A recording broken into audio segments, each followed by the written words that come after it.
ఖమ్మం జిల్లాలో పర్యటిస్తున్నారు CM Revanth Reddy. CM వెంట డిప్యూటీ సీఎం భట్టి, మంత్రులు ఉత్తమ్ కుమార్ రెడ్డి, పొంగులేటి శ్రీనివాస్ రెడ్డి, తుమ్మల నాగేశ్వరరావు ఉన్నారు. 362 కోట్ల అభివృద్ధి పనులకు శంకుస్థాపనలు, ప్రారంభోత్సవాలు చేశారు. ఏదులాపురంలో పలు అభివృద్ధి పనులను ప్రారంభించారు.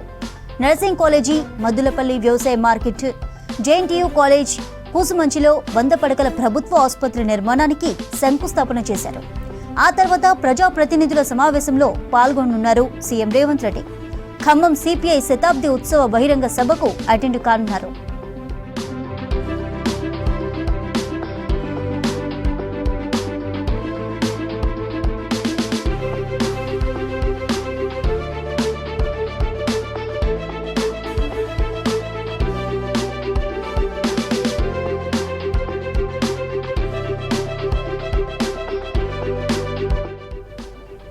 ఖమ్మం జిల్లాలో పర్యటిస్తున్నారు సీఎం రేవంత్ రెడ్డి. సీఎం వెంట డిప్యూటీ సీఎం భట్టి, మంత్రులు ఉత్తమ్, పొంగులేటి, తుమ్మల నాగేశ్వరరావు ఉన్నారు. 362 కోట్ల అభివృద్ధి పనులకు శంకుస్థాపనలు, ప్రారంభోత్సవాలు చేశారు. ఏదులాపురంలో పలు అభివృద్ధి పనులు ప్రారంభించారు. నర్సింగ్ కాలేజీ, మద్దులపల్లి వ్యవసాయ మార్కెట్ యార్డ్, జేఎన్టీయూ కాలేజ్, కూసుమంచిలో 100 పడకల ప్రభుత్వ ఆసుపత్రి నిర్మాణానికి శంకుస్థాపన చేశారు. ఆ తర్వాత ప్రజాప్రతినిధుల సమావేశంలో పాల్గొన్నారు సీఎం రేవంత్ రెడ్డి. ఖమ్మం సిపిఐ శతాబ్ది ఉత్సవ బహిరంగ సభకు అటెండ్ కానున్నారు.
గౌరవ రాష్ట్ర ముఖ్యమంత్రి వర్యులు శ్రీ రేవంత్ రెడ్డి గారికి,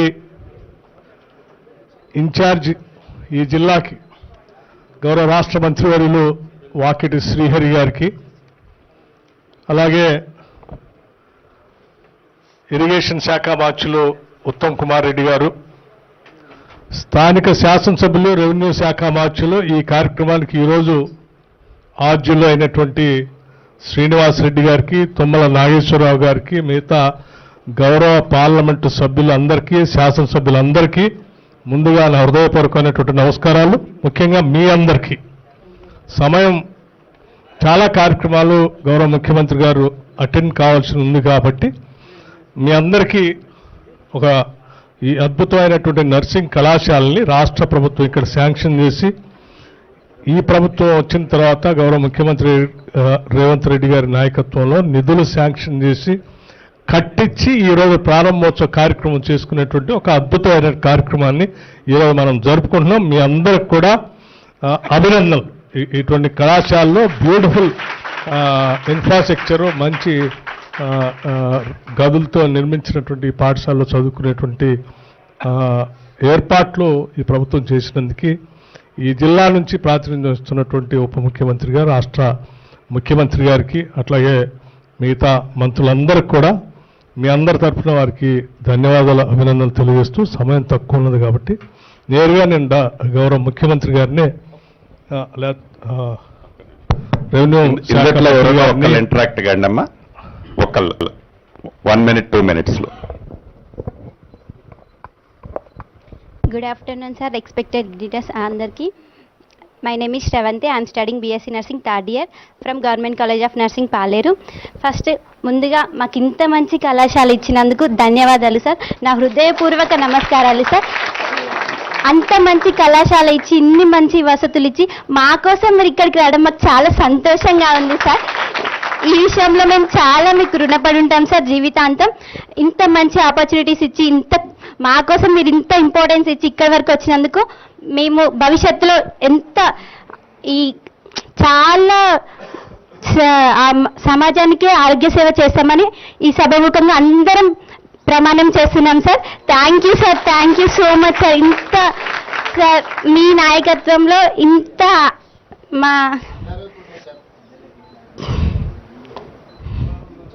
మీ ఫ్రెండ్స్ అందరు ఒప్పుకున్నట్టేనా? ఒప్పుకున్నాం సార్. మరి గట్టిగా చప్పట్లే కొట్టట్లేదు నువ్వు చెప్పిందంటే.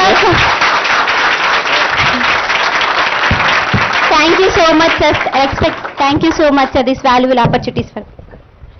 గౌరవ ముఖ్యమంత్రి గారికి, ఉప ముఖ్యమంత్రి గారికి, ఇన్ఛార్జి మంత్రి గారికి, ఉత్తమన్నకి, అధికారులు, నర్సింగ్ స్టూడెంట్స్, మీడియా మిత్రులందరికీ నమస్కారం. చాలా సంతోషం. ప్రజాప్రభుత్వం వచ్చిన తర్వాత గౌరవ ముఖ్యమంత్రి గారు, ఫైనాన్స్ మంత్రి, ఉప ముఖ్యమంత్రి గారి సహకారంతో ఈ పాలేరు నియోజకవర్గంలోని ఈ నర్సు కాలేజీస్తో పాటు హాస్టల్ను కూడా అద్భుతంగా లేటెస్ట్ టెక్నాలజీతో, లేటెస్ట్ ఫుల్ ఫెసిలిటీస్తో నిర్మించడం జరిగింది. ఈ నియోజకవర్గ పక్షాన గౌరవ ముఖ్యమంత్రి గారికి, ఉప ముఖ్యమంత్రి గారికి మనస్ఫూర్తిగా కృతజ్ఞతలు, ధన్యవాదాలు తెలుపుకుంటూ ఇప్పుడు గౌరవ ముఖ్యమంత్రి గారిని మాట్లాడవలసిందిగా కోరుతున్నాను. నర్సింగ్ కళాశాల ప్రారంభోత్సవంలో పాల్గొన్న ఉప ముఖ్యమంత్రి వర్యులు బట్టి విక్రమార్క గారు, జిల్లా ఇన్ఛార్జి మంత్రి వర్యులు వాకిటి శ్రీహరి గారు, పెద్దలు ఉత్తమ్ కుమార్ రెడ్డి గారు, మీ అభిమాన నాయకుడు, స్థానిక శాసనసభ్యులు, రెవెన్యూ శాఖ మంత్రి వర్యులు పొంగులేటి శ్రీనివాసరెడ్డి గారు, నర్సింగ్ కళాశాల విద్యార్థులకు, మీ టీచింగ్ స్టాఫ్కి అందరికి కూడా నూతన భవన ప్రారంభోత్సవ శుభాకాంక్షలు. ప్రధానంగా రాష్ట్ర ప్రభుత్వానికి ప్రాధాన్యతలో ఎడ్యుకేషన్ అండ్ హెల్త్, పేద ప్రజలకు రాష్ట్ర ప్రభుత్వం అందించగలిగింది నాణ్యమైన విద్య, నాణ్యమైన వైద్యం.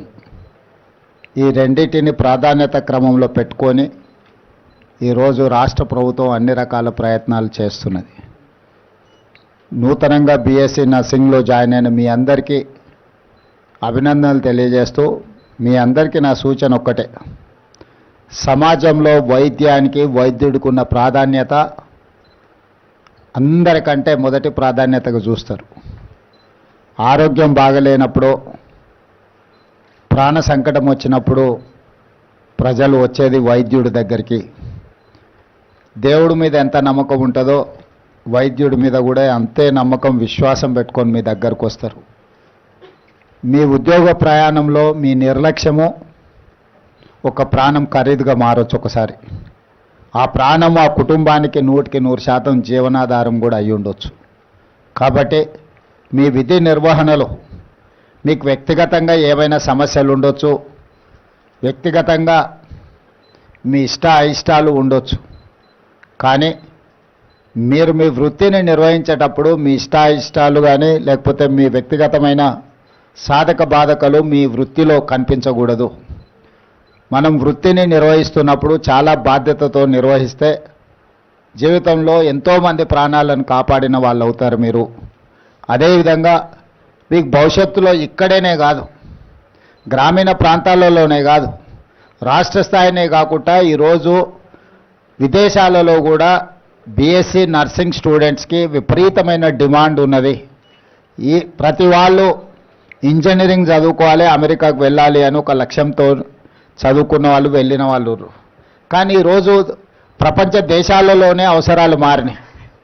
ఈరోజు ఇంజనీరింగ్ చదువుకునే వాళ్ళకంటే నర్సింగ్ సైడు, మెడికల్ సైడు ప్రపంచంలో ఎన్నో గొప్ప గొప్ప అవకాశాలు ఎదురు చూస్తున్నాయి.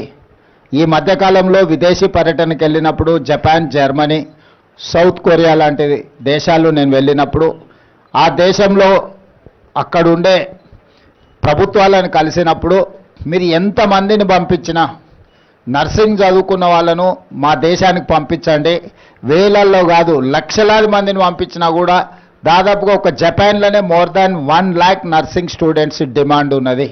జర్మన్లో కూడా ఈక్వల్లీ ఏంటంటే జపాన్లో ఏజింగ్ పాపులేషన్ అంటే 70 సంవత్సరాలు పైబడి 100-110 సంవత్సరాల వయసు ఉన్న వాళ్ళ జనాభా అత్యధికంగా ఉన్నది.